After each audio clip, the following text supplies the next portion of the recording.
Chapter 26. Part 2. My eyes widen and my heart lurches into my mouth. My whole body tightens with panic. The images of a semi-truck crashing into my parents and then to me cross my mind. I take in a deep breath, trying to bring my breathing under control. But I began to hyperventilate again. My mind begins to think about my parents and how a stupid semi-truck crashed into them which caused their death, and I'm also to blame because if it wasn't for me, they would be here and still alive. Then my dream comes to mind and the semi-truck hits them as well as me. I am sorry. I stumble. I start to slowly move my foot back to the gas pedal and take off toward Interstate 95, trying to get past the semi-truck and far away from it as I possibly can. Why did you stop all of a sudden just now? In the corner of my eye, I can see him staring at me, and I hate when people stare at me. I sigh and keep my eyes focused on the road. Sushiana, answer me, he orders me. Chris, please don't ask, I beg him. No, tell me Sushiana. Why are you so closed doors with me? I chuckle. You're also the same way, you don't tell me about yourself, I call him out. Alright, here it goes, he takes a deep breath and tries to gather the words to say. He's really going to tell me about himself. When I was 5, my mother left me and my sister.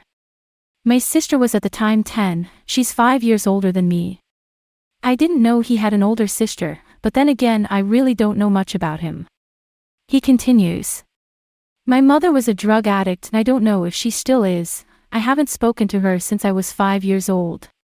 My father was never there for me and my sister, he was too busy away on business, so we basically raised each other, but as a matter of fact, the staff was the ones who raised us. I'm not looking at him, but I can tell from the sound of his voice that it's very hard for him to tell me this story about his past. The staff? I ask. My father's employees, the maids, the cooks, and the bodyguards. Mostly the bodyguards took care of us. Do you still have bodyguards?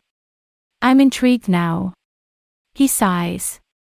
No, when I turned 18, I told my father I didn't need a bodyguard anymore, but my father and grandfather insisted I needed one for my protection. I refused to have one.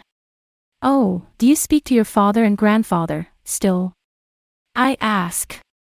I know I'm dodging the bullet by asking him questions, but he's opening up to me, might as well take advantage since I don't know if I'll get another chance again of him to tell me about himself.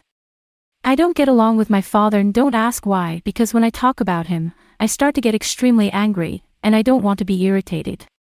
Alright, I won't bring up his father again unless he's the one to bring it up first. Now, my grandfather is a different story. We were very close. Were? You are not close anymore.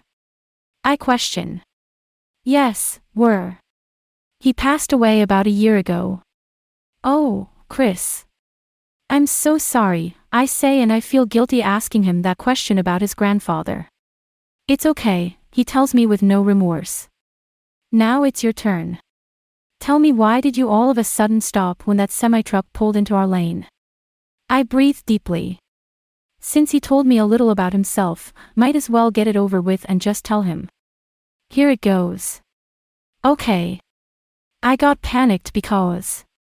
Fuck. This is so hard to say. I move one hand to my chest and rub at the center of my chest as a dull pain aches abruptly in my heart, an all too familiar pain, that always comes when I talk about my parents. It's guilt, it always turns out to be a guilty feeling that stings inside me like I'm being stabbed. I resume, and when I speak it's barely a whisper. That's how my parents died, they were hit by a semi-truck. I feel like I can't breathe, and I straighten my back as if it would help give my lungs more room to expand. While I struggle with the emotions that bolt up inside me, I start to fall to tears. Chris puts his hand on my thigh and gently rubs me as if to comfort me. It's soothing and it's the only thing that makes it possible for me to go on. Inhaling deeply, I let the words fall out. When you heard me screaming last night, it was one of my dreams that come almost every single night. I dream about my parents being hit by a semi-truck. And last night, I fall into silence. They were hit by a semi-truck and then it hit me. I hear him softly curse. Sushiana, I can't possibly imagine what you are going through, I'm so sorry. I start to well up with tears again. Chris's fingers brush over my cheek as the tears run down my face, and I smile at his gesture. As we drive through Interstate 95, the rest of the drive is spent in silence. We are almost at his house and the silence between us feels good for a change.